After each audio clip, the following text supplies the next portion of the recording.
Okay, let's try this again. Second time's the charm, maybe. Right, so you had some ideas, but did you remember them? Yeah, well, no. Actually, I Not at didn't. all. I just remember something that might have been related to it, but when I was trying to think on it, but I was just trying to figure out how to make the, like you say, the farming should be the central of the whole thing, right? Well, it should certainly a big element, shouldn't it? Yeah. Well, I was trying to figure out how to actually make it so that you progress the game itself by farming, Oh, interesting. Okay. unlike you do in any other games like that. Yeah, well, they do have sort of a bit of progression in the sense that you get access to more seats later on by fulfilling quests and stuff. Yeah, but that's the other way around. Right. Um, I guess I'm not sure though. How would that plug into? Since we can't really do a story or anything like that, really, since it should be randomly generated, right? Yeah, well, sort of. There is always some story elements that things can lead to, even with random generation. I suppose so. Yeah. Yeah. I mean, if we have a sort of random generation or random mutation kind of thing. Mechanic for planning stuff, then I guess you could just grow yourself more powerful items. But yeah, I'm not sure how that would tie into anything beyond that. Yeah, well, it really depends how, well, I guess I should say magical plants we want to get. Well, what were you thinking of? Like, what kind of extent of magic? Well, let's see, what was I thinking? Just an example, if you want to climb up somewhere, Right. then you just grow wine there. Okay. I see. Right. I was thinking more along the lines of combat mechanics, since that's another major part of it. Yeah? I'm trying to come up with if there's some kind of way to also have it help with the third part, which is interaction with villagers, but I'm not so sure about that beyond just plain presence. Yeah, and if you go back to Rune Factor example, it's very story focused and the main part is actually combat. Right, yeah. I mean, in other games, the main part was more farming since they started out as a Harvest Moon clone, sort of spin-off kind of thing, and then they gradually shifted towards combat for story progression. Which I think is a natural kind of tendency because it's really hard to get any kind of story into farming itself. Yeah, that's why it's been a bit hard to think on it. Right. I just wish I could remember what I was thinking about that one time, because I remember it had something to do with word generation and it around being centered around farming. Right. Well, generally what you can have is have different kinds of soil and then have different plants grow better or not at all in certain types of soil, so you would have to go around and plant things in different places. But I'm not sure if I really like that idea, because if you then have to run around all over the place to tend to your plants, it's going to be quite annoying.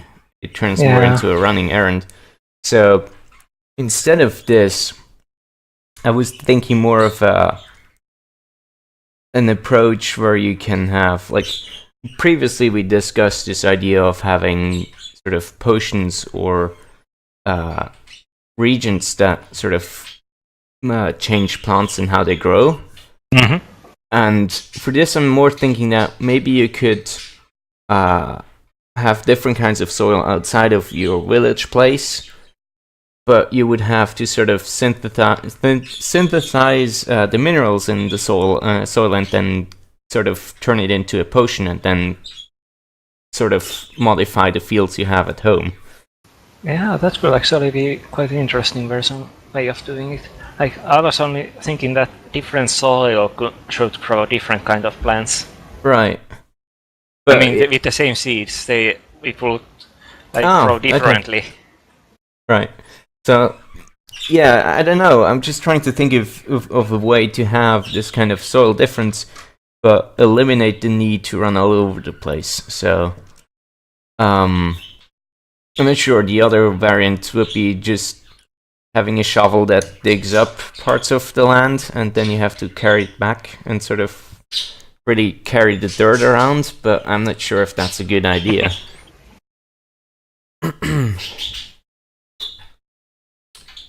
But yeah, there's potentially a lot of things you can do with different ways of turning the soil and the plants into chemicals or reagents and making potions out of it.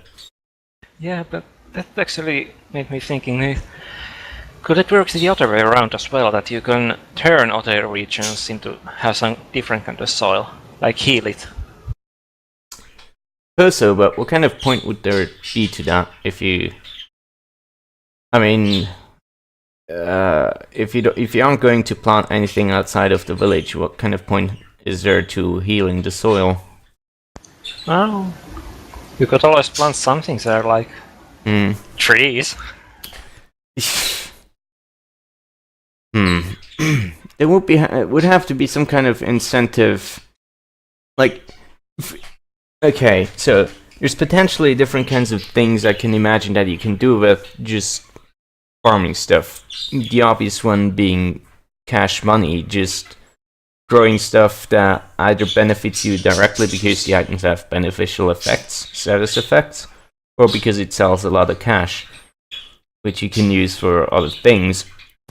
Yeah, that's reason enough. Yeah, but I was thinking more, could you have a different kind of reason to actually plant things? So, sort of similar to what you suggested before, where you can grow a wine to get up places.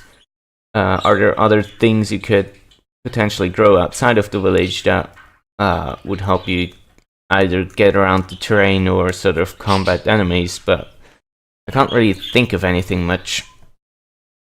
Well, we could start with different kind of feel to it, and instead of building houses, we'll build plants that are huge and live in them. But that's a bit more on the weird magic side. Right, yeah, that sounds more like some kind of weird elven village or some shit. Pixie village. Right, everyone is suddenly pixies. I mean...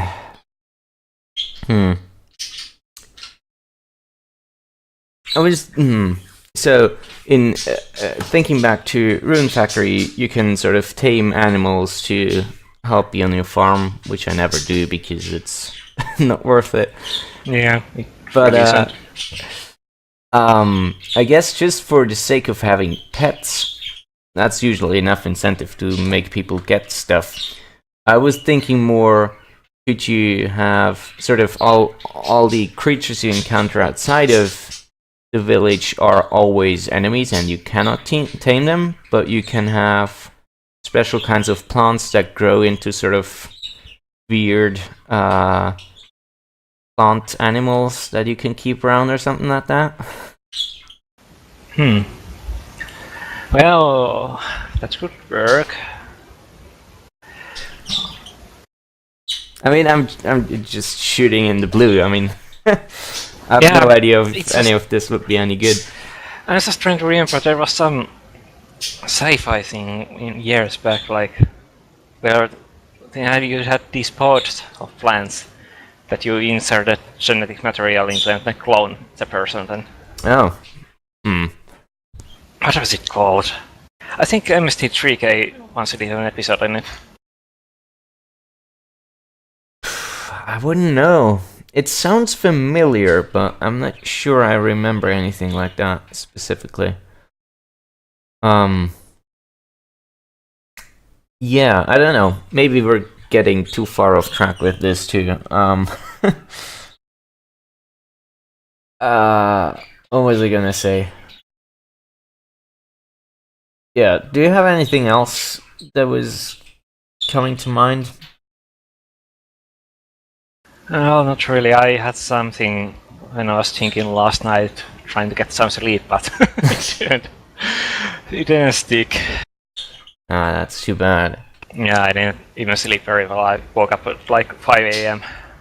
Oh dear. I've been waking up at 6 a.m. pretty regularly recently, mostly because it's already bright out and my budgies start screaming about, so making it kind of tough. But to get back on track, so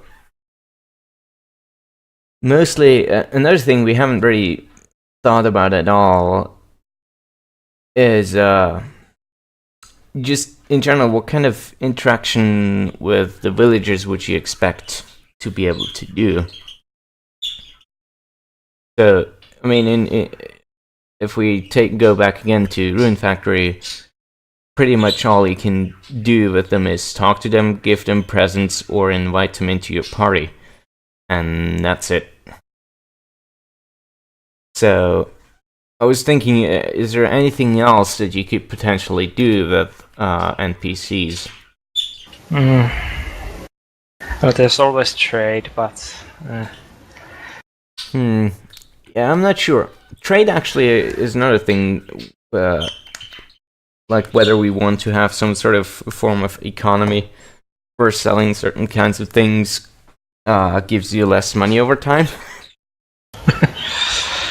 But that might very quickly get into the area where it's just a bother instead of something engaging. I'm not sure. Yeah, I played games where there is this stock market system and it's never fun. Okay, right. Yeah, then we'll probably not do that. But yeah, it was... I mean, if we take another example, we have Stardew Valley. There you can do even less than that. You can only talk to people, and you can give them presents a limited amount of time, and that's it. So, another thing I could imagine is, if we can get the AI to work with this, is hiring people to work for you, which could work as a substitute for the animal system in Rune Factory. Yeah, that would actually work really nice. So, related to that, when I think of like villagers and stuff randomly generated, I think of in terms of like what kind of character traits they have. So I have a set of randomly chosen character traits, and then also abilities, so that certain people would work faster or get less tired and stuff, or be more willing to actually help you out and so forth. So you could introduce a lot of dynamic into that. That you would actually have to figure out who is a capable worker of them all. Yeah. Well, they will have to have some relations to each other as well, if they work together. Is there anything else, though, besides that? I mean, if I think back to real life, that's quite a step, but, like, what else can you do? Well, you can invite people to have sort of parties or spend dinner together or something like that. But I'm not sure if we can actually do that, because it seems quite a difficult task in terms of AI. Yeah. I don't think that's something we need to worry about, so... Well, certainly not right now, but I mean, we're just dreaming about things what we could do. Yeah, true. Brainstorming. Right. I mean, for the engine stuff, we know what we have to do, we just have to have time for it. Yeah, there's never time. I had like 3 projects that I should work on right now, on free time. Don't you have holidays? Sometime soon? Don't you have holidays sometime soon? Well, my first holiday will be it's 2 weeks. I spent it first moving to my new apartment, and then I go out of town for another week. And then I have 2 weeks again, 2 months. Yeah, 2 months later. And I spent those on studying. Okay. So I Right. don't really have a holiday. All right. Hmm.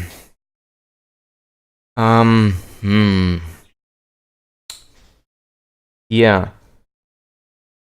I'm trying to again sort of build a picture in my head of about what this is going to look like in the end, or at least not in the end, at some respectable point. Potentially. um. Yeah. Did you have any more thoughts on, like, last time we talked a lot about aesthetics and sort of core mechanics of farming? Did you have any more ideas regarding that? Well, the thing I was thinking about the world itself, so it actually has to feel like a solid world and with things alive in it. Like otherwise it's just empty and nothing. And I was Well, just trying to think how to make that a part of the mist mechanic that we have. I mean, part of it is certainly just level design that we have to worry about once Yeah, we of actually have course. assets. But the other thing is just in terms of how dynamic is the world itself? Like, how can it change? So, like, do you have animals that run around and do stuff, or can like bigger things like big trees and stuff, can they wither or die or grow new and all that kind of thing, all that kind of stuff, that can contribute to making the world feel more real. But on the other hand, it's not really necessary that the world feels particularly real to begin with.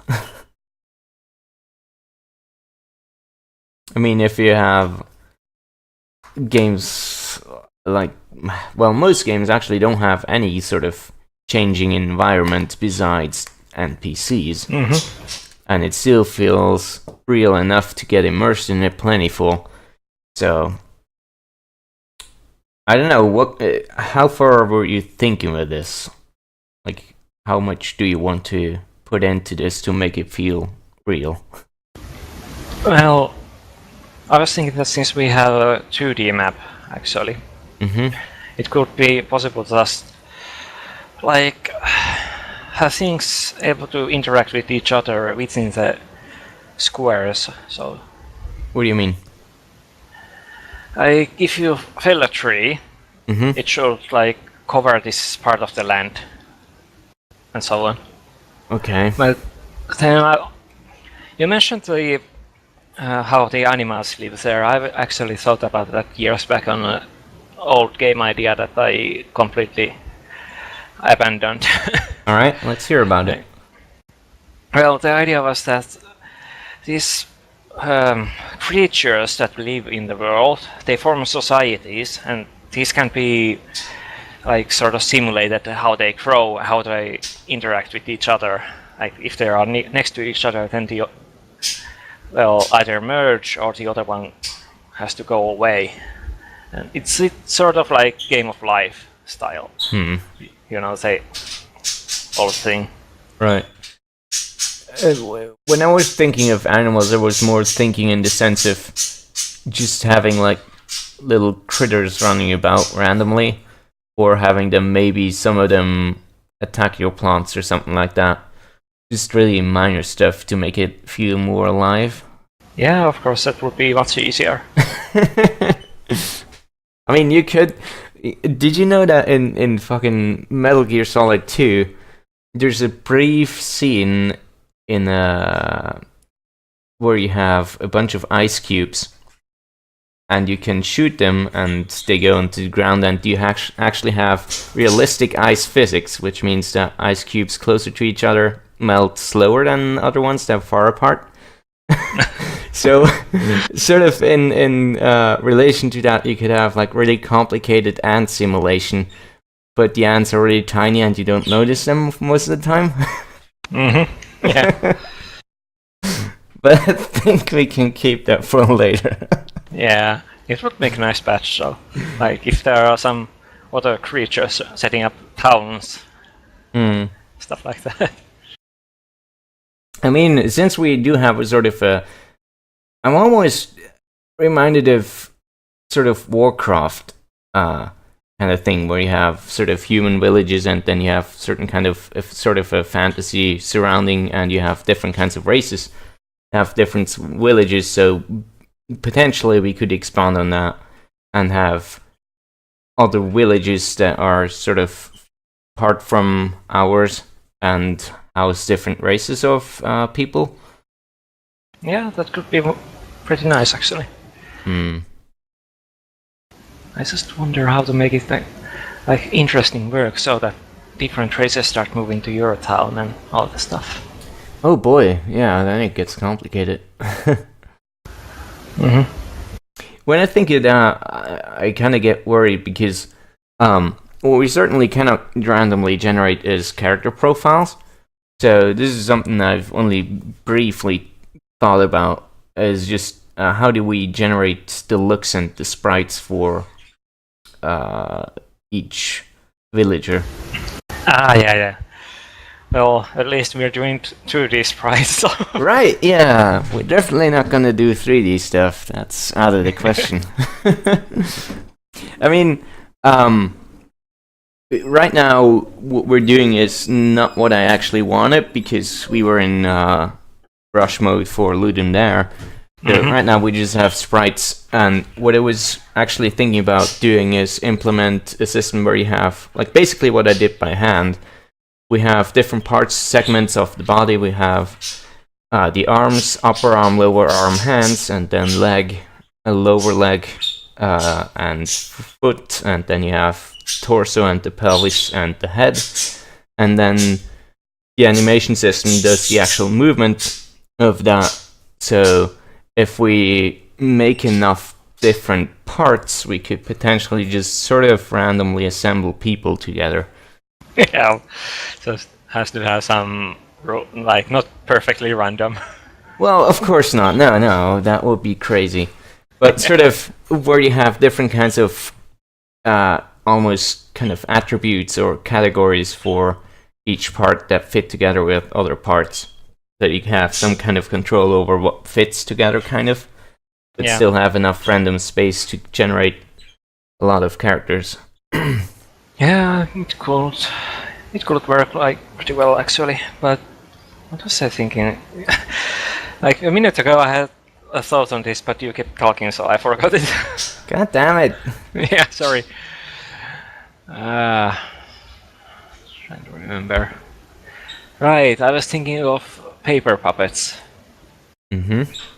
Like, you know those, how do I describe, cut and dress things? Yeah. It's sort of that kind of an idea.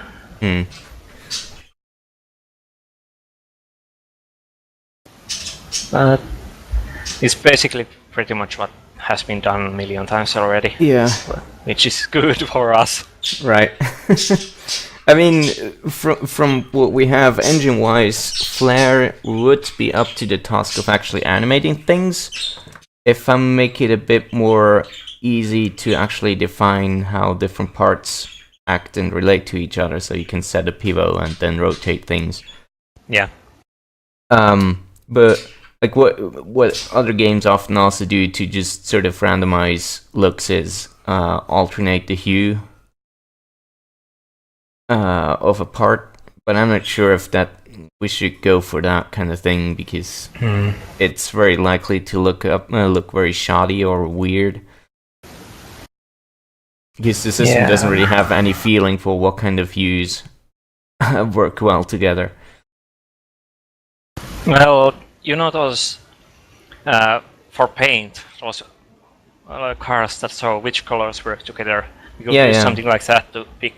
Like, it just picks one, and this is the main color, this is the secondary color, these are the detail colors. I suppose so. But yeah, lots of things to think about. I was also sort of like, Another question is regarding clothing, since you have, on one hand, you just have the character itself, and then you have the clothes they wear, and ideally they should be able to change their clothes. But yeah, currently that's not how we do things, and I'm not sure how to get that done, because often matching up where the clothes are in relation to the body can be quite difficult, especially when you need to match almost every combination with almost every other combination. Yeah, that's something that people have spent millions of, well, maybe billions of euros just to research how to make the graphics card handle things like that. I mean, with 3D models, you have an advantage there, because you can just plaster on different textures and be done with it. Yeah, sure. But if you want the cloth to be different kind of as well, and it has the flow and Right. all these things, Mm. and catch on wind and... Yeah, I don't think we're gonna do cloth simulation. Yeah, let's not. Though it would be interesting to do someday.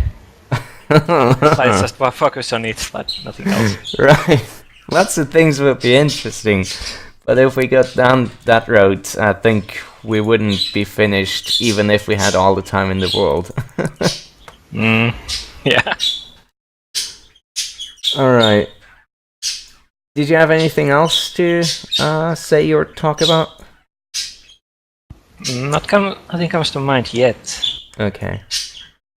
I was thinking of asking around, like asking other people if they had any questions or suggestions about things to talk about, so that we had some more topics to discuss on this cost stuff. Yeah, assuming anyone is listening. I know Chris is listening, and I think Kieran is listening as well, in the very least. So, yeah, I don't know about anyone else, but hey, you viewer, listener kind of guy, if you have any questions, let us know. We're on Twitter, or on YouTube, or wherever is suitable for you. At least Nikki's eye is just kind of sometimes. Right. But generally, I would really be glad if you had questions or ideas and stuff, because it could also give us new ideas for things to incorporate, or how to actually solve the various problems that we encounter.